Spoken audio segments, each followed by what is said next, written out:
So we'll start with a very quick recap of what we have learned in the last session. अगर आपको याद होगा तो last lecture में हम लोगों ने नया चैप्टर स्टार्ट किया था. कौन सा चैप्टर स्टार्ट किया हमने? ऑसिलेशंस. तो थोड़ा सा एकदम फास्ट रिवीजन करना पड़ेगा हमको. क्यों करना पड़ेगा? क्योंकि अगला टॉपिक जो है वो कनेक्टेड है, तो पहले ये पता होना चाहिए. So in the last session we started with a new chapter which is called as oscillations. और अगर आपको याद होगा मैंने बताया था oscillatory motion is to and fro motion of a particle about a mean position.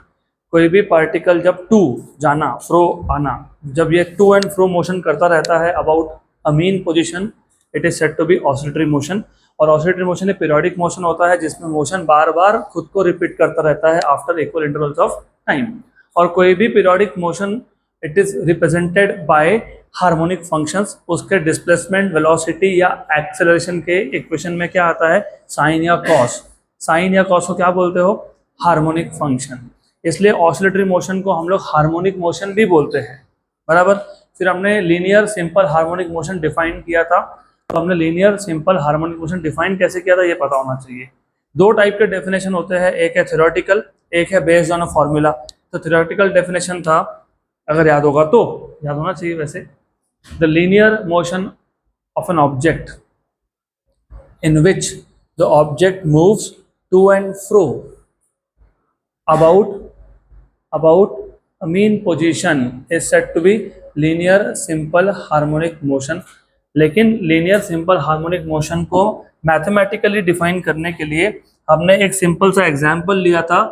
हमारे पास एक वर्टिकल सपोर्ट था, वॉल. फिर हमारे पास एक टेबल है विच इज फ्रिक्शनलेस टेबल. इस टेबल के ऊपर एक ब्लॉक है which is frictionless block. Again इस ब्लॉक का मास है m. और इस ब्लॉक को हमने एक स्प्रिंग से कनेक्ट कर दिया. ये उसका इक्विलिब्रियम पोजीशन है. इक्विलिब्रियम पोजीशन मतलब जब इस पे नेट फोर्स जीरो हो. So total force acting is zero, net force is zero. तो नेट फोर्स जीरो मतलब सारे फोर्सेस का बैलेंस होना. जब नेट फोर्स जीरो हो तब इस बॉडी का जो भी पोजीशन होगा उसको क्या बोलते हो? इक्विलिब्रियम पोजीशन या फिर मीन पोजीशन या फिर रेस्ट पोजीशन. तो जब इस ब्लॉक पे नेट फोर्स जीरो है तब इसका जो भी पोजीशन है उसको क्या बोलते हैं? इक्विलिब्रियम पोजीशन या फिर मीन पोजीशन. अब हमने ऐसा किया कि ये जो ब्लॉक है इस ब्लॉक को टू द राइट मूव कर लिया, डिस्प्लेस कर दिया टू द राइट. तो जब आप ब्लॉक को टू द राइट डिस्प्लेस करते हो, डिस्प्लेसमेंट इज x, तो ये स्प्रिंग स्ट्रेच हुआ. और अगर स्प्रिंग स्ट्रेच होता है तो स्प्रिंग इस ब्लॉक पे एक फोर्स लगाता है to the left. To the left मतलब टुवर्ड्स द मेन पोजीशन. इस फोर्स को बोलते हैं रिस्टोरिंग फोर्स. क्या बोलते हैं? Restoring force. या फिर अगर मैंने ब्लॉक को मूव किया होता टू द लेफ्ट, पहले टू द राइट किया, अब टू द लेफ्ट कर दिया. Right to the right, displacement to the right, force is to the left. Displacement to the left, जब मैंने इस ऑब्जेक्ट को लेफ्ट में डिस्प्लेस किया तो स्प्रिंग कंप्रेस हुआ, और कंप्रेस हुआ तो स्प्रिंग फोर्स लगाएगा अपोजिट डायरेक्शन में, मतलब टुवर्ड्स मीन पोजीशन. दोनों ही केसेस में फोर्स का डायरेक्शन टुवर्ड्स मीन पोजीशन है. मतलब ये जो फोर्स है ये ऑब्जेक्ट को अपने ओरिजिनल पोजीशन पे वापस लाने का काम करता है. ऐसे फोर्स को बोलते हो रिस्टोरिंग फोर्स. क्या बोलते हैं? Restoring force. और जितना ज्यादा मैं डिस्प्लेसमेंट करूंगा उतना ही ज्यादा फोर्स होगा. तो F is proportional to x. F is equals to minus k x. Minus क्यों लिखा? क्योंकि force and displacement are oppositely directed. और जो k है वो कांस्टेंट ऑफ प्रोपोर्शनलिटी है, जिसको तुम बोलते हो फोर्स कांस्टेंट या फिर स्प्रिंग कांस्टेंट. इसको हर बार स्प्रिंग कांस्टेंट नहीं बोल सकते. इसको स्प्रिंग कांस्टेंट सिर्फ तब बोलते हैं जब स्प्रिंग यूज किया हो, तो स्प्रिंग कांस्टेंट या फोर्स कांस्टेंट. फिर हमने देखा था कि फोर्स होता है मास इनटू एक्सेलरेशन. तो ma equals to minus k x, तो a इक्वल्स टू माइनस के बाय एम एक्स. और हमने कल देखा था कि डायमेंशनली k बाय एम होता है ओमेगा स्क्वायर. तो a आ गया माइनस ओमेगा स्क्वायर एक्स. क्या आ गया? Minus omega square x. तो ओमेगा स्क्वायर क्या आ गया? k बाय एम. क्या आ गया? k बाय एम. बराबर. क्लियर यहाँ तक? गुड. पक्का पक्का. फिर हमने इस इक्वेशन से और इस इक्वेशन से लीनियर सिंपल हार्मोनिक मोशन को डिफाइन किया था. कैसे डिफाइन किया था? The linear motion of an object in which force or acceleration they are directed opposite to that of displacement. Opposite क्यों? क्योंकि माइनस साइन आया. तो linear motion of an object in which force or क्या? Force or acceleration it is directed opposite to that of displacement, opposite to that of, and it is proportional to magnitude of displacement. जितना ज़्यादा displacement उतना ज़्यादा force is called as linear simple harmonic motion. तो linear simple harmonic motion define करने के बाद हमने differential equation बनाया था linear simple harmonic motion का. डिफरेंशियल इक्वेशन कैसे बनाते हो? एक्सेलरेशन से स्टार्ट करते हो, फिर आप बोलते हो कि एक्सेलरेशन तो होता है, क्या होता है? dv by dt. फिर आप बोलते हो लेकिन v क्या होता है? dx by dt. इसका मतलब एक्सेलरेशन क्या है? सेकेंड डेरिवेटिव ऑफ डिस्प्लेसमेंट है, d2x by dt square. Therefore यहाँ पे सब्स्टिट्यूट कर दिया तो you have d2x by dt square equals to minus omega square x. Therefore d2x by dt square plus omega square x equals to 0. Therefore d2x by dt square omega square था k by m x equals to 0. m से multiply कर दिया तो m d2x by dt square plus k x equals to 0. ये चारों के चारों differential equation है लीनियर सिंपल हार्मोनिक मोशन के. उसमें से सबसे ज़्यादा यूज होता है ये वाला, m d2x by dt square plus के एक्स इक्वल्स टू 0. फिर अगर आपको याद होगा हमने इसके बाद सिंपल हार्मोनिक मोशन का, एक्सेलरेशन का और वेलोसिटी का एक्सप्रेशन डिराइव किया था. एक्सेलरेशन का एक्सप्रेशन में डिराइव नहीं करने वाला हूँ क्योंकि बहुत इजी है वो, तो मैं सीधा लिख दूंगा. हमको पता है a equals to minus omega square x, बराबर. अभी रिवीजन में तो थोड़ा सा फास्ट होगा ना, ये तो कल डिटेल में ले आता तो मैं बार बार तो वो चीज़ रिपीट नहीं कर सकता हूँ, पर वेलोसिटी का रिपीट करना पड़ेगा क्योंकि इंटीग्रेशन इन्वॉल्व है और यहाँ पे आपको डिफरेंशियल इक्वेशन सॉल्व कैसे करते हैं वो भी बताना चाहिए. तो वेलोसिटी के आगे का रिवीजन थोड़ा सा स्पीड डाउन होगा. तो हमको वेलोसिटी चाहिए, मैंने आपको बताया था कल, अगर वेलोसिटी पता है और एक्सेलरेशन चाहिए तो डेरिवेटिव लेते हो, सही है? डेरिवेटिव लेते हैं ना, हाँ कि ना? यस. लेकिन अगर आपको एक्सेलरेशन पता है और वेलोसिटी चाहिए तो इंटीग्रेट करते हैं. क्या करते हैं? तो हमको पता था एक्सेलरेशन का इक्वेशन, फिर हमने लिख दिया a की जगह पे dv by dt equals to minus omega square x. ये डिफरेंशियल इक्वेशन है क्या? यस है. लेकिन क्या हम इस डिफरेंशियल इक्वेशन को सॉल्व कर सकते हैं? नहीं कर सकते हैं. क्यों नहीं कर सकते हैं? क्योंकि डिफरेंशियल इक्वेशन अगर तुम्हारे पास एक ही है तो उसमें दो ही वेरिएबल होने चाहिए तो सॉल्व होता है. एक डिफरेंशियल इक्वेशन और तीन वेरिएबल सॉल्व होता नहीं है. यहाँ पे तीन वेरिएबल है, टाइम, पोजीशन और वेलोसिटी. बोलोगे कैसे समझा? समझना क्या है इसमें, टाइम तो वेरिएबल ही है ना, टाइम के रुक जाता है क्या? टाइम तो चलता ही रहेगा आगे, तो टाइम तो वेरिएबल है ही. और ये मोशन में तुम देख रहे होंगे पार्टिकल भी कंटिन्यूअसली मूव हो रहा है, मतलब पार्टिकल का पोजीशन मतलब एक्स चेंज हो रहा है. और मैंने कल बताया था सिंपल हार्मोनिक मोशन में मेन पोजीशन पे वेलोसिटी सबसे ज़्यादा होता है, एक्सट्रीम पे जीरो होता है. मतलब मेन से एक्सट्रीम की तरफ जाते वक्त वेलोसिटी कम हो रहा है, एक्सट्रीम से वापस आते वक्त वेलोसिटी बढ़ रहा है, मतलब वेलोसिटी भी चेंज हो रहा है. मतलब तीनों वेरिएबल है कि नहीं? तो ये इक्वेशन सॉल्व नहीं होगा. तो इसका मतलब तीन में से एक वेरिएबल को एलिमिनेट करना पड़ेगा, हटाना पड़ेगा. कैसे हटाते हैं? Chain rule. तो dv बाई dt था ना, तो मैंने सिर्फ dv और dt को अलग लिखा और dx एडजस्ट कर दिया. dv बाई dt को सिर्फ लिख दिया dv by dx into dx by dt. dx by dt होता है v. क्या होता है? v. क्या होता है? v. तो तुम्हारे पास इक्वेशन बन गया v dv by dx equals to minus omega square x. Therefore you have v dv equals to minus omega square x dx. यहाँ पे देखो ये डिफरेंशियल इक्वेशन था दो वेरिएबल में, x और v. और ये जो डिफरेंशियल इक्वेशन है इसको बोलते हैं variable separable form. Variable separable form, variable separable, variables को सेपरेट कर सकते हो. क्या कर सकते हो? कैसे? सिर्फ dx को वहां भेज दो, भेज दिया, तो वेरिएबल सेपरेट हो गया क्या? यस। ये डिफरेंशियल इक्वेशन सॉल्व करने का स्टेप्स बता रहा हूँ मैं, वापस रिपीट करता हूँ। स्टेप नंबर 1, डिफरेंशियल इक्वेशन में चेक करो कि 2 से ज़्यादा वेरिएबल है क्या? यस, तो एक को एलिमिनेट करो। नंबर 2 हो गया एलिमिनेट, चेक करो ये जो वेरिएबल 2 हो गए ये सेपरेबल है क्या? अगर यस तो सेपरेट कर दो, अगर नो तो सब्स्टिट्यूट करना पड़ता है, कुछ ना कुछ सब्स्टिट्यूट करना पड़ता है so that the variables can be separated. हमको वो नहीं करना और वो आएगा भी नहीं। यहाँ पे डायरेक्टली दिख रहा है, सिर्फ डीएक्स को शिफ्ट कर दिया, सेपरेट हो गया। हो गया, तो वेरिएबल सेपरेट हो गए। इसके बाद स्टेप नंबर 3, इंटीग्रेट करना पड़ता है। क्या करना पड़ता है? इंटीग्रेट। तो वेरिएबल सेपरेट होने के बाद तुम करोगे इंटीग्रेट, तो integration V D V, integration minus omega square X D X, ये आएगा V square by 2, minus omega square था constant, minus omega square constant था तो उसको बाहर लिख दिया इंटीग्रेशन के, तो क्या बचा अंदर? एक्स डी एक्स का इंटीग्रेशन, वो कौन है? एक्स स्क्वायर बाई 2, और प्लस क्या लिखेंगे? सी। सी इज कांस्टेंट ऑफ इंटीग्रेशन।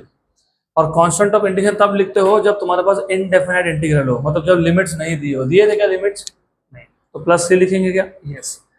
अब हमको सी की वैल्यू फाइंड करनी है। कांस्टेंट ऑफ इंटीग्रेशन की वैल्यू फाइंड करने के लिए हमको कुछ ना कुछ गिवन इंफॉर्मेशन यूज करना पड़ता है। यहाँ पे हम लोग यूज करते हैं बाउंड्री कंडीशंस। अब नाम में ही है boundary, boundary, boundary conditions. Boundary मतलब एंड्स पे क्या हो रहा है, थोड़ा इमेजिन करोगे तो समझेगा। कल भी बताया था, ये मेन पोजीशन है, ये एक एंड पोजीशन है, ये दूसरा एंड पोजीशन है। मतलब बाउंड्री मतलब प्लस ए पे या फिर माइनस ए पे पार्टिकल को वापस आना है। तो पार्टिकल को अगर वापस आना है तो पार्टिकल को रुकना पड़ेगा पहले, मतलब वेलोसिटी 0 होगा। तो याद रखना, ये तुमको याद रखना पड़ेगा। You have to remember this. ये पार्टिकल यहाँ गया, it has to stop to come back, it has to stop to come back. तो याद रखना बाउंड्रीज पे, बाउंड्री मतलब x इक्वल्स टू प्लस या फिर माइनस ए पे वेलोसिटी की वैल्यू क्या होने वाली है? 0। बराबर, ये सब्स्टिट्यूट कर दोगे तो v की वैल्यू 0 आ गई, माइनस ओमेगा स्क्वायर x की वैल्यू a है तो a square by 2 plus c। तो c की वैल्यू तुमको मिल गई, क्या मिल गई? Omega square a square by 2। तो c की वैल्यू क्या मिल गई? Omega square a square by 2। अब यही c की वैल्यू वापस इस इक्वेशन में डाल दो। So you have v square by 2 equals to minus omega square x square by 2 plus omega square a square by 2। आ गया यहाँ तक? पक्का पक्का? देन मैंने आपको बताया था जो कॉमन निकलता है कॉमन निकालो, तो v square by 2 equals to omega square by 2 a square minus x square, 2 cancel, तो v square equals to omega square a square minus x square। फिर रूट ले लो तो v equals to plus minus omega under root of a square minus x square। ये था velocity का expression. और मैंने आपको जो लास्ट चीज बताई थी, प्लस मतलब पार्टिकल टुवर्ड्स पॉजिटिव साइड जा रहा है और माइनस मतलब पार्टिकल टुवर्ड्स नेगेटिव साइड जा रहा है। तो यहाँ तक हमने कल कंप्लीट किया था। क्या था ना यहाँ तक कंप्लीट? अब इसके आगे, अब रिवीजन क्यों कराना पड़ा? क्योंकि इसके आगे हमको डिस्प्लेसमेंट फाइंड करना है। हमने एक्सेलरेशन फाइंड कर लिया, हमको वेलोसिटी मिल गया, और हमको अभी क्या चाहिए? डिस्प्लेसमेंट। और एक चीज याद रखना, इस मोशन को हमने सिंपल हार्मोनिक मोशन बोला है। बोला है क्या? हार्मोनिक क्यों बोला है?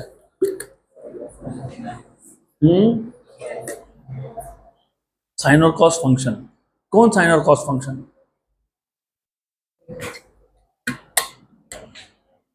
मैंने बोला था कि जिस मोशन में डिस्प्लेसमेंट, वेलोसिटी और एक्सेलरेशन में साइन या कोसाइन है उसको हार्मोनिक बोलते हो। एक्सेलरेशन में साइन कोसाइन आया क्या? नहीं। वेलोसिटी में आया क्या? नहीं। राइट, तो हार्मोनिक कैसे बोला? अब आएगा। अब आप देखोगे कि डिस्प्लेसमेंट में साइन या कोसाइन आएगा, और अगर डिस्प्लेसमेंट में साइन आया तो यहाँ पे हो जाएगा कॉस। क्यों? क्योंकि ये 1 माइनस साइन स्क्वायर होगा। What is minus sine square? Cos. और अगर डिस्प्लेसमेंट साइन है तो स्पीड कौन है? कॉस है। तो ए वापस से कौन है? साइन है। तो एसएचएम में ऐसा ही होता है, अगर डिस्प्लेसमेंट में साइन है तो एक्सेलरेशन में साइन है और वेलोसिटी में कॉस है। अगर डिस्प्लेसमेंट में कॉस है तो एक्सेलरेशन में कॉस है और वेलोसिटी में साइन है। तो अभी देखते हैं। तो आज का पहला टॉपिक है to find out displacement of particle performing SHM. Displacement of particle performing SHM. Interesting, simple, easy, provided integrations पता होने चाहिए। तो अब जैसे मैंने आपको बोला कि अगर आपको a पता है और v चाहिए तो इंटीग्रेट करते हो। अब तुमको v पता है और x चाहिए तो आप इस क्या करोगे, इंटीग्रेट। मतलब हम v के इक्वेशन से स्टार्ट करेंगे और v के इक्वेशन में प्लस माइनस दो वैल्यू है, हम सिर्फ लेंगे प्लस वैल्यू। बोलोगे प्लस वैल्यू क्यों ले रहे हैं, माइनस क्यों नहीं ले रहे हैं? क्योंकि माइनस तुमको सिर्फ डायरेक्शन बताता है, तो मैंने सिर्फ मैग्नीट्यूड ले लिया। क्योंकि नेगेटिव साइन क्या बताएगा, पार्टिकल कहाँ जा रहा है, बस वैल्यू कौन बताएगा, वो ये बताएगा। तुमको क्या चाहिए, x का इक्वेशन बराबर v what is v, dx by dt from these two equations. So therefore from equation number 1 and 2 क्या मिल गया 1 and 2 से, dx by dt equals to omega under root of a square minus x square. अब मैंने तो तुमको 4 step बताए किसके, differential equation को सॉल्व करने के। वो इसलिए बताया क्योंकि तुमको वापस यूज करना है। सबसे पहले ये डिफरेंशियल इक्वेशन है क्या, यस। अब चेक करो इसमें वेरिएबल्स कितने हैं।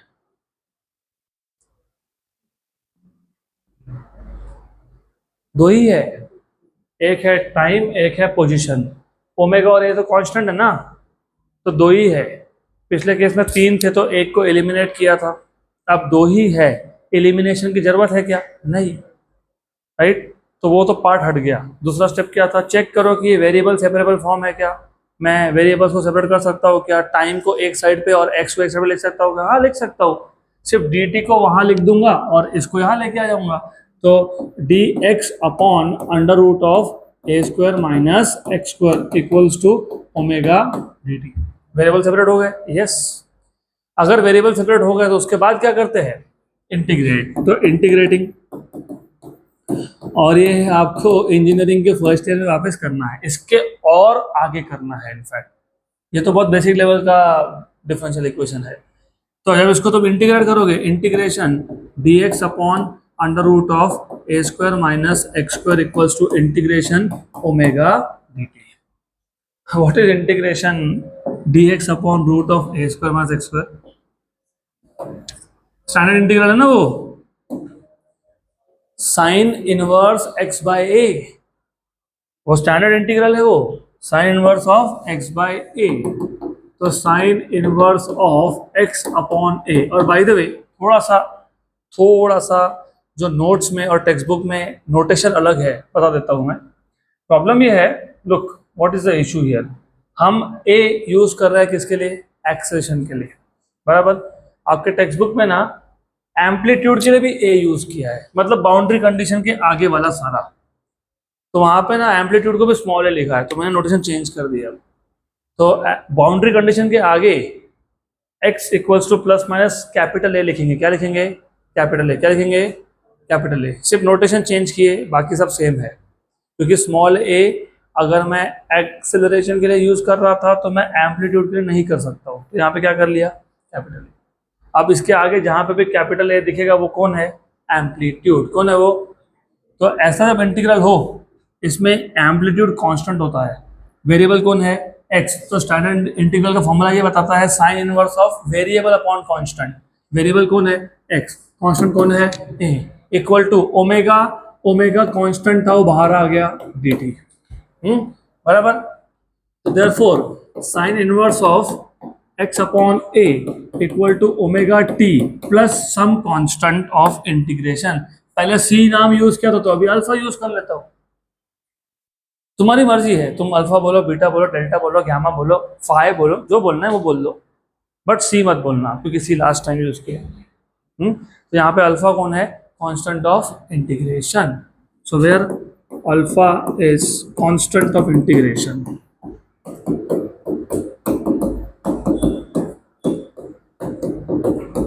बराबर. अब ये साइन इनवर्स है तो वहां जाके क्या हो गया, साइन. तो x अपॉन ए क्या आ गया, sine of omega T plus alpha. तो x क्या आ जाएगा, x what is x equals to a sine omega T plus alpha. आ गया क्या डिस्प्लेसमेंट में साइन, यस.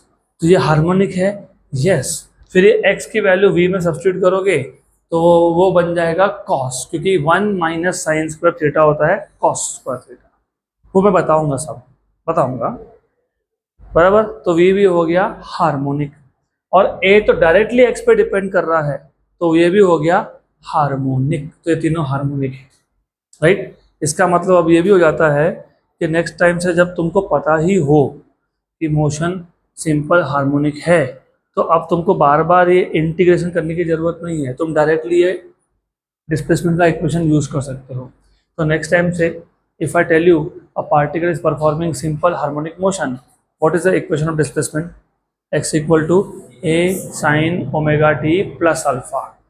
और ये जो अल्फा है ये कांस्टेंट ऑफ इंटीग्रेशन है, इसको और एक नाम है, इसको बोलते हो इनिशियल फेज. क्या बोलते हैं, इनिशियल फेज. अब बोलोगे फेज कौन सी नई चीज आ गई, ये नहीं है, ये तुमने chapter number 8 of 11th standard sound में सीखा है.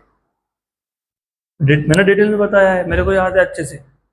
और वैसे चलो मुझे एक्सपेक्टेड था कि तुम भूल गए होंगे, इसलिए मैंने अगला टॉपिक में वापस से वो बताया है, वो बताऊंगा एज एंड व्हेन नीडेड जब आएगा. 7 डेफिनेशन है कुछ, एम्पलीट्यूड, पीरियड, वहाँ पे आगे लिखा भी है फेज, है नोट्स में है क्या डेफिनेशंस, कौन सा फ्रीक्वेंसी, एम्पलीट्यूड, उसमें कहीं पे फेज भी दिया हुआ है, ना, फेज ऑफ SHM. तो वापस बताऊंगा मैं, पर अभी फिलहाल जितनी जरूरत है उतने बता देता हूँ. ये जो अल्फा है ये इनिशियल फेज मतलब क्या. अब देखो ऐसा है ना, ये था पाथ पार्टिकल का, जो पार्टिकल SHM परफॉर्म करने वाला है उसका पाथ है ये. अब पार्टिकल मीन से भी स्टार्ट कर सकता है. मैं एग्जांपल देता हूँ, दोनों के एग्जांपल दूंगा. पार्टिकल अपना मोशन मीन से भी स्टार्ट कर सकता है, पार्टिकल अपना मोशन एक्सट्रीम से भी स्टार्ट कर सकता है, पार्टिकल अपना मोशन बीच में कहीं से भी स्टार्ट कर सकता है. अगर पार्टिकल ने मीन से स्टार्ट किया तो अल्फा की वैल्यू 0 आती है, हम शो करने वाले हैं अभी. तो initial phase is 0 if the particle starts its motion from mean position. और अगर एक्सट्रीम से स्टार्ट कर रहा है राइट साइड से तो इनिशियल फेज की वैल्यू होती है π/2, 90 डिग्री π/2. तो अल्फा की वैल्यू कितनी होगी, π/2 if the particle start from positive extreme. मैं दोनों का प्रैक्टिकल एग्जांपल देता हूँ. मैंने कल भी दिया था आपको एग्जांपल सीविंग मशीन का, सिलाई मशीन. तो जब तक तुम सिलाई मशीन में करंट नहीं पास करते नीडल मूव होता है क्या, तो वो जो नीडल का पोजीशन है ना वो मीन पोजीशन है, सेंटर. तुमने जैसे करंट पास किया नीडल गोज अप डाउन, मतलब मीन के ऊपर, फिर मीन पे, फिर नीचे, फिर ऊपर. तो इस केस में मोशन कहां से स्टार्ट हुआ, मीन से. कहां से स्टार्ट हुआ, मीन से. और मैंने एक एग्जांपल पेंडुलम का भी दिया था. 2 एग्जांपल बहुत सोच के दिए मैंने, वो ऐसा नहीं कि कुछ भी बोल दिया वहां. ये पेंडुलम का मेन पोजीशन है. मेन पोजीशन मतलब जब फोर्सेस बैलेंस्ड हो. अब इसको अगर मोशन में सेट करना है तो करंट नहीं पास कर सकते ना, इसमें क्या करना पड़ेगा, तुमको इसको पहले डिस्प्लेस करना पड़ेगा. डिस्प्लेस करके कहाँ लाए, कहाँ लाए, कहाँ लाए, कहाँ लाए, ये तो मीन था ना, ये क्या है, एक्सट्रीम है. क्या है, अब मैंने इसको ऐसा रख दिया तो मोशन चालू होता क्या, नहीं होता. तो इस केस में मोशन मीन से स्टार्ट ही नहीं हो सकता. मोशन स्टार्ट करने के लिए यहाँ लाना पड़ेगा, मतलब कहाँ लाना पड़ेगा, एक्सट्रीम. अब छोड़ दिया तो क्या हुआ, मोशन स्टार्ट. तो लीनियर सिंपल हार्मोनिक मोशन में पार्टिकल अपना मोशन मीन से भी स्टार्ट कर सकता है और एक्सट्रीम से भी स्टार्ट कर सकता है. तो ये जो डिस्प्लेसमेंट का इक्वेशन है ये किसका है, ये जनरल इक्वेशन है. तो अब हम लोग इसमें दो स्पेशल केस डिस्कस करने वाले हैं. We will discuss two special cases. तो special case number 1, special case number 1, पहला case, if the particle starts its motion, if the particle starts, ये बहुत इंपॉर्टेंट वर्ड है. स्टार्ट्स पता तो क्यों? स्टार्ट्स मतलब टी की वैल्यू 0, क्योंकि हम मोशन को मेजर तब से करते हैं जब से वो स्टार्ट हुआ हो, मतलब टी इक्वल टू 0. तुम जब टाइम मेजर करते हो, जब मोशन स्टार्ट होगा तब टी की वैल्यू क्या रखोगे? 0. फिर स्टॉप क्लॉक चालू करोगे ना, उसके बाद मेजर करोगे. तो व्हेन यू से इफ द पार्टिकल स्टार्ट्स, मतलब टी की वैल्यू क्या है? 0. If the particle starts its motion from mean position मतलब सेंटर से, इक्विलिब्रियम से, फ्रॉम मीन पोजीशन. अब इसका मतलब क्या होता है? जब आप बोलते हो स्टार्ट्स, मतलब t इक्वल टू 0. जब t इक्वल टू 0 था, पार्टिकल कहाँ था? मीन पे था. पार्टिकल मीन पे था, मतलब x की वैल्यू क्या थी? 0 थी. बोले 0 क्यों? जब तुमको मैंने अभी डायग्राम ड्रॉ करके दिया था, मैंने बोला ये ओरिजिन है, मीन पोजीशन है, ये बी पोजीशन है, ये सी पोजीशन है. मैंने पूछा कि ये डिस्टेंस क्या है, तुमने पता है क्या बोला? +a. मैंने पूछा ये डिस्टेंस क्या है, तुमने पता क्या बोला? क्यों -a? क्योंकि तुम मेजर यहां से कर रहे हो, मतलब तुम्हारा ओरिजिन कहाँ पे है? मीन पोजीशन पे है ना. तो एट t इक्वल टू 0, जब टाइम 0 था तो पोजीशन भी क्या है? 0 है. Particle start from mean position. अब कुछ नहीं करना, ये t इक्वल टू 0 और x इक्वल टू 0 इस इक्वेशन में सब्स्टिट्यूट कर देना. कर दो सब्स्टिट्यूट. तो put this values t equal to 0 and x equal to 0 in equation x equals to a sin omega t plus alpha. x की value कितनी? 0. Sine of omega t t कितना है? 0. t कितना है? 0. प्लस क्या आएगा? Alpha. तो 0, ये a भी शिफ्ट कर दिया तो a भी 0 हो गया. साइन ऑफ ये कितना है? 0. तो क्या हो गया? अल्फा. तो 0 इक्वल्स टू, अरे साइन अल्फा, हाँ सही है, 0 इक्वल टू अल्फा भी सही है. लेकिन अगर साइन अल्फा की वैल्यू 0 है तो अल्फा की वैल्यू भी 0 है, क्योंकि साइन थीटा 0 मतलब थीटा 0. तो साइन अल्फा 0 मतलब अल्फा भी 0. तो अल्फा की वैल्यू 0 वापस से इस इक्वेशन में डाल दो. तो therefore x equals to a sin omega t plus 0. Therefore x equals to a sin omega t. मतलब जब पार्टिकल मोशन मीन पोजीशन से स्टार्ट करेगा तो उसका डिस्प्लेसमेंट का इक्वेशन क्या बनेगा? x equals to a sin omega t. तो इसके आगे से हम जनरल फॉर्म यूज नहीं करने वाले, अगर हमको पहले से ही पता हो कि पार्टिकल ने मोशन कहाँ से स्टार्ट किया. मीन से किया तो x equal to a sin omega t. और अगर नहीं भी बताया हो कि पार्टिकल ने मोशन कहाँ से स्टार्ट किया, बोला ही नहीं है, तो भी बाय डिफॉल्ट मीन ही लिया जाता है. तो याद रखना, क्वेश्चन सॉल्व करने के लिए कभी कभी बोलेंगे पार्टिकल ने मीन से स्टार्ट किया तो x equal to a sin omega t. Right, बोला ही नहीं है कहाँ से स्टार्ट किया, तो भी x equals to a sin omega t. अब अगर ऐसा बोला है कि if the particle starts its motion from extreme positions, तो case number 2, if the particle starts its motion कहां से स्टार्ट किया? From extreme positions. एक एक वर्ड, एक एक लेटर इंपॉर्टेंट है. एक्सट्रीम पोजीशंस, मीन पोजीशन था, एक्सट्रीम पोजीशंस है, मतलब प्लूरल है, क्योंकि दो पोजीशन है ना एक्सट्रीम पे. ये मीन है, ये लेफ्ट एक्सट्रीम है, ये राइट एक्सट्रीम है. राइट एक्सट्रीम मतलब x equals to plus a है, और लेफ्ट एक्सट्रीम मतलब x equals to minus a है. और जब तुम बोल रहे हो पार्टिकल स्टार्ट्स मतलब t की वैल्यू 0, तो जब पार्टिकल मीन एक्सट्रीम पोजीशन से स्टार्ट कर रहा है तो t इक्वल टू 0 पे x की वैल्यू या तो प्लस a है या तो क्या है? माइनस a है. सिंपल हार्मोनिक मोशन या ऑसिलेटरी मोशन ऐसा मोशन है कि हर बार जब तुम पढ़ोगे ना कुछ नया सीखने को मिलता है। Every time you read you understand something new. तो ये ऐसा चलता ही रहेगा। हर दिन जब हम लोग थोड़ा आगे जाएंगे कुछ और नया समझेगा, अरे ऐसा है, हाँ ऐसा है। अगर पार्टिकल मीन से स्टार्ट हुआ तो x equal to A sine omega t. अगर पार्टिकल एक्सट्रीम से स्टार्ट हुआ तो अभी एक्सट्रीम में दो केसेस है, पॉजिटिव एक्सट्रीम से स्टार्ट हुआ कि नेगेटिव से स्टार्ट हुआ। पॉजिटिव से स्टार्ट हुआ तो at T equal to zero X equal to A, negative से स्टार्ट हुआ तो at T equal to zero X equals to minus ए।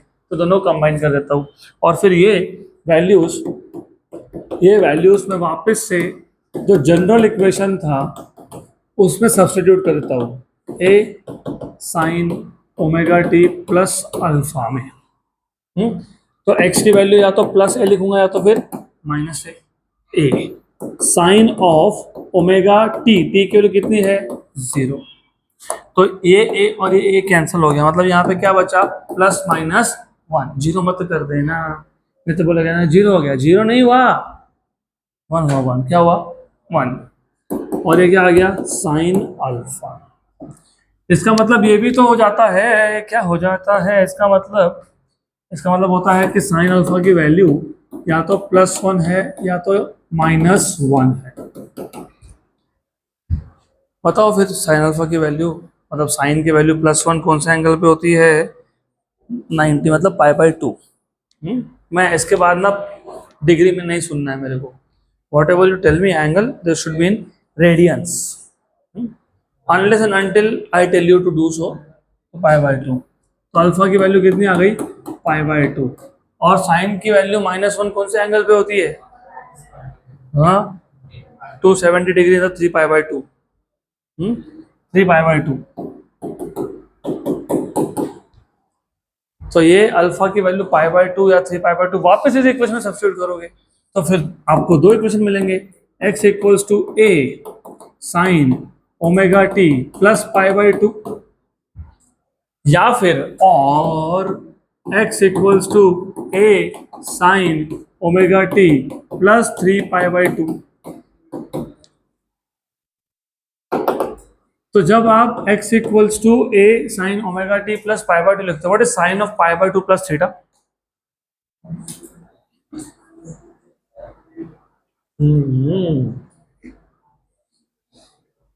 ये पूरे चैप्टर में समझेगा ही नहीं कि फिजिक्स कर रहे हैं कि मैथ्स कर रहे हैं। इतना मैथ्स है, बहुत ज्यादा मैथ्स है।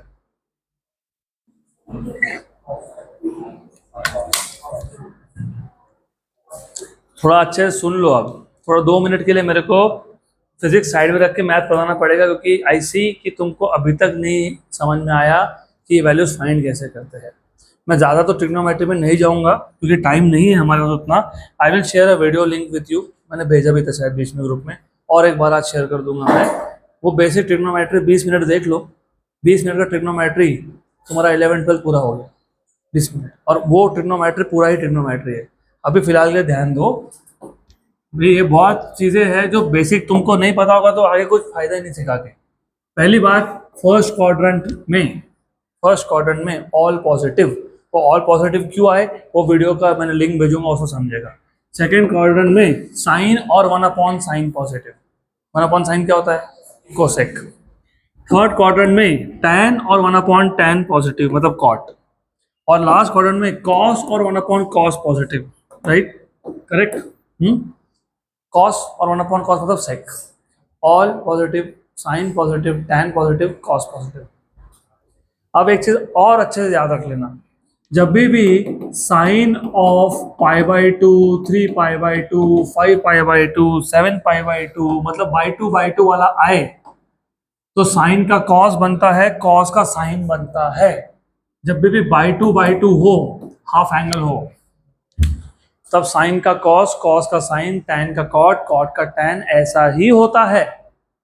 बराबर करेक्ट। सिर्फ चेक ये करना पड़ता है कि क्वाड्रेंट कौन सा है। तो π/2 प्लस थीटा 90 प्लस थीटा मतलब कौन सा क्वाड्रेंट, सेकंड। और ओरिजिनल फंक्शन कौन था, साइन की कॉस।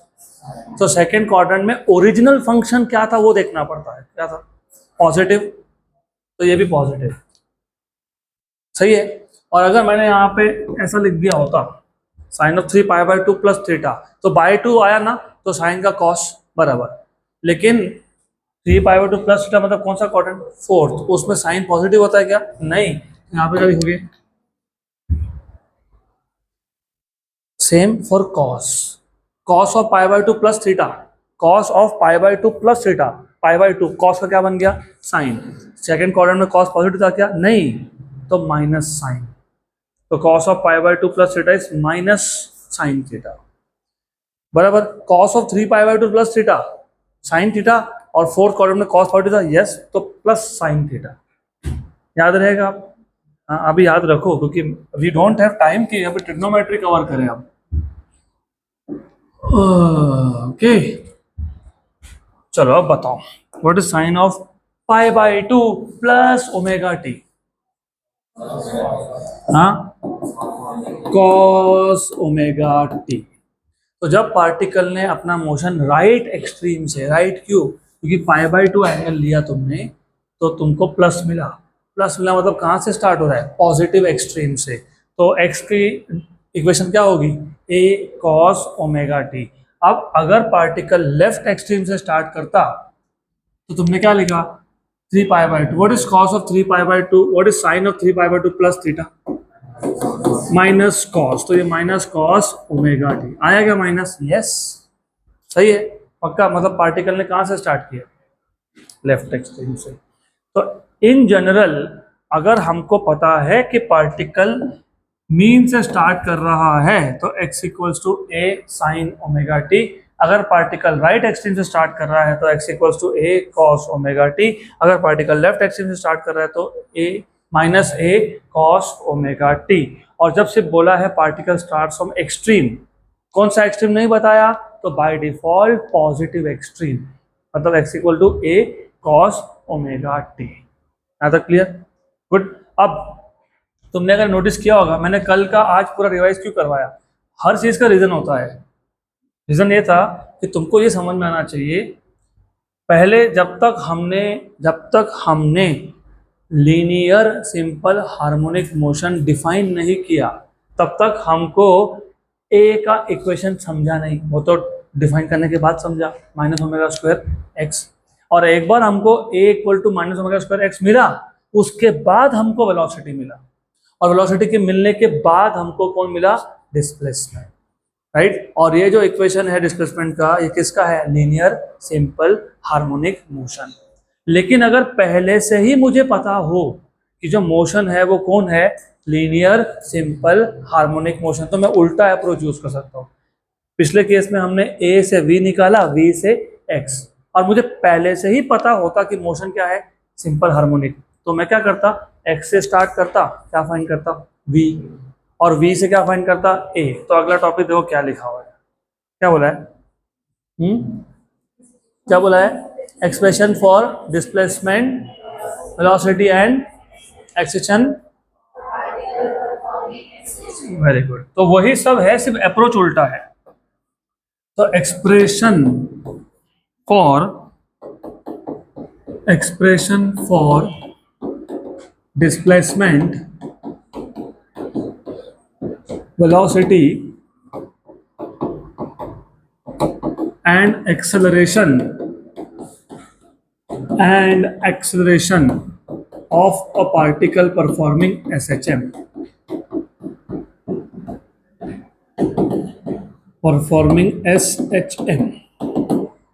तो अब ये यहाँ ना कंफ्यूजन बहुत होता है, इसलिए पूरा पूरा ध्यान दो, गड़बड़ मत करो। मैंने पहले भी बहुत बार बोला है, मेरा कुछ नहीं जाता, इसमें तेरा घाटा। मेरा क्या, मुझे डिस्टर्ब करोगे, बोलोगे घर पे जाओ, your loss not mine. I tell you again, look at the sequence, पहले तुमने ऑसिलेटरी मोशन डिफाइन किया, फिर तुमने बोला पीरियोडिक है, फिर तुमने बोला पीरियोडिक तो हार्मोनिक होता है, तो वो एसएचएम हो गया। फिर आपने बोला कि रुको रुको रुको, एसएचएम में A is proportional to minus X, A equals to minus omega square X, मतलब मुझे ए पता है, ए से वी निकाला, इंटीग्रेट करके निकाला, वी से एक्स निकाला इंटीग्रेट करके, अब उल्टा करना है, ए पता है तो वी इंटीग्रेशन से मिलेगा, वी पता है तो एक्स मिलेगा इंटीग्रेशन से, एक्स पता है तो वी मिलेगा डेरिवेटिव से, और वी पता है तो ए मिलेगा डेरिवेटिव से, राइट। अब जब तुमको पता ही है कि पार्टिकल क्या परफॉर्म कर रहा है, एसएचएम, फिर हम बोलेंगे हमको पता है, we know that, what do you know, we know that the displacement of a particle performing SHM is the displacement of a particle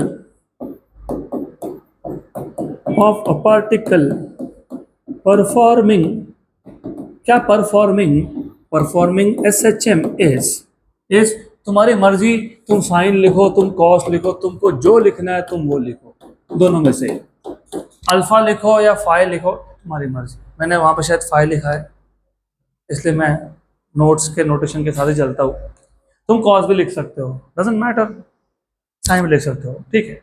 सिर्फ इतना है, बोलोगे ऐसा कैसा, फिर कंफ्यूजन हो रहा है। भाई ऐसा है, अगर पार्टिकल, अगर देखो दोनों बता देता हूं मैं, कोई बात नहीं। तुम बोलोगे इन दोनों में डिफरेंस तो है, कोई डिफरेंस नहीं है, नथिंग। लुक यहां ध्यान दो, अगर पार्टिकल मीन से स्टार्ट करता तो इसकी वैल्यू में 0 लिख देता, तो क्या जाता, ए साइन ओमेगा टी। अगर पार्टिकल मीन से स्टार्ट करता तो यहां पे इनिशियल फेज की जो वैल्यू है वो मैं π/2 लिख सकता हूं, राइट, माइनस के साथ। What is cos of π/2 minus theta, sine theta, तो साइन ओमेगा टी। तो कोई फर्क नहीं पड़ता है कि तुम ये लिख रहे हो कि वो लिख रहे हो, तो हम लोग साइन के साथ ज्यादा कंफर्टेबल है तो साइन ही रखो, और थ्रू आउट जहां जहां पे जरूरत है मैं साइन रखूंगा। ये है डिस्प्लेसमेंट। अब आपको क्या चाहिए, velocity. Therefore velocity is given by, velocity of SHM is given by. अब वेलोसिटी के एक्चुअली दो तरीके से डेरिवेशन हो सकते हैं, मैं बता देता हूँ। एक तो v क्या होता है, dx/dt होता है कि नहीं, ऐसा है कि नहीं। What is velocity, derivative of displacement, yes. Therefore you have v equal to d dt of x, d dt of x, d dt of x, what is x, a sin omega t plus phi. सही है। इसमें से a क्या है, constant. Derivative किसका लोगे, sign का। Sign का डेरिवेटिव क्या होता है, कॉस कि minus cos, cos of omega T plus phi into derivative of omega T plus phi. अरे याद है कि नहीं, derivative of sine of f of x is cos of f of x into derivative of f of x। मेरे को ये chapter पढ़ाते वक्त समझ में नहीं आता मैं मैथ्स पढ़ा रहा हूँ कि फिजिक्स पढ़ा रहा हूँ, पता होना चाहिए। और फिजिक्स पढ़ाने के लिए पहले 2 साल मैंने मैथ्स पढ़ाया, करना पड़ता है, even though I have a degree in physics, लेकिन नहीं तो जो अंडरस्टैंडिंग है ना सब्जेक्ट की वो नहीं आती। यहाँ पे देखो तुम इक्वेशन से पूरा शायद फिजिक्स समझने की कोशिश कर रहे हो, तो तुमको जब मैथ से नहीं पता होगा तो समझ में क्या आएगा फिर। इसलिए ये चीज़ें पता होनी चाहिए। साइन का डेरिवेटिव होता है cos into derivative of omega T plus phi. अब बताओ मेरे को, क्या बताओगे, derivative omega T, derivative of omega T, omega constant है कि नहीं, बाहर आया कि नहीं, तो डी टी डी कितना हो गया 1। डेरिवेटिव ऑफ फाई क्या आएगा 0, क्यों, क्योंकि फाई कांस्टेंट था कि नहीं, 0 आएगा कि नहीं, यस। तो डेरिवेटिव अगली बार से derivative of sine omega T plus phi पूछा ना तो डायरेक्ट बोलना A omega cos omega T plus phi, ये आ गया v का expression, A omega cos omega T plus phi, right. और अगर cos omega T plus phi का पूछा derivative cos omega T plus phi का, तो minus sine omega T plus phi into omega, मतलब minus omega sine omega T plus phi, बराबर, पक्का। अब ये जो इक्वेशन है ये एक दूसरे मेथड से भी आ सकता था, कौन सा मेथड, SHM है कि नहीं, हाँ कि ना। तो तुमने SHM में v का इक्वेशन डिराइव करके ही रखा है, किया कि नहीं, राइट। क्या था इक्वेशन, क्या था, जल्दी बोलो, omega under root of A square minus x square, तो v equal to omega under root of A square minus X. What is X, और उसका स्क्वायर, तो A square sine square omega T plus five, बराबर। तो v equals to omega under root of A square common 1 minus sine square omega T plus five. What is 1 minus sine square theta, और ये ए square root के बाहर आके क्या आ गया, ए ओमेगा, और 1 माइनस साइन स्क्वायर क्या हो गया, cos square omega T plus five. Cos square और रूट कैंसल, तो ये हो गया A omega cos of omega T plus five. Same है ना, राइट। तो दोनों भी कर सकते थे। तो हमारे ऊपर है, वो एस एच एम है, पता ही है। जब एस एच एम है तो एस एच एम का स्पीड तो पता ही था ना हमको, फिर मैं डेरिवेटिव क्यों लूँ। तो अगर पता ही है एस एच एम है तो ये भी कर सकते हो।